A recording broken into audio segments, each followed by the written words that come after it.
ఇలా ఫ్రెండ్స్, మా ఊర్లో అంటే మా అక్క వాళ్ళ ఇంటికాడ మా అత్తగారు ఊర్లో మా అక్క ఆవులకు గడ్డి తెచ్చి ఆడంతా పెట్టింది.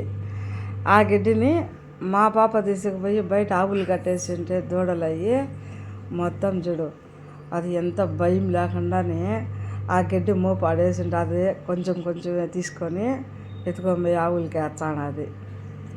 పల్లెటూరులో మా అమ్మి భలే సెట్ అవుతుంది మా కాడ.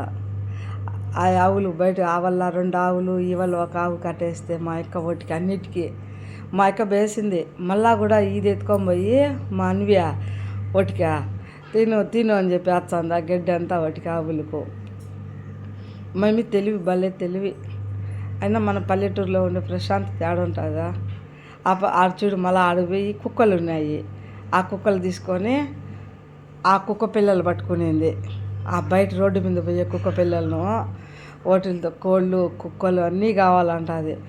అది దాని అమ్మ ఉండదు, మేము కరుస్తుంది వదిలేయంటే అస్సలు వదలదు ఆ కుక్క పిల్ల. ఆ కుక్క పిల్ల తీసుకొని సంకలో పెట్టుకొని దాన్ని తిప్పుకుంటుంది. ఇంకొక పిల్ల పక్కన చూస్తుంది, దాన్ని కూడా కావాలంటుంది.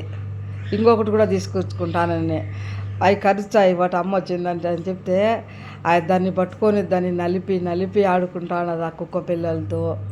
అవి ఏమైనా పల్లెటూరులో ఉన్నంత ప్రశాంతత పల్లెటూరులో మన తనాన్ని బాగుంటుంది.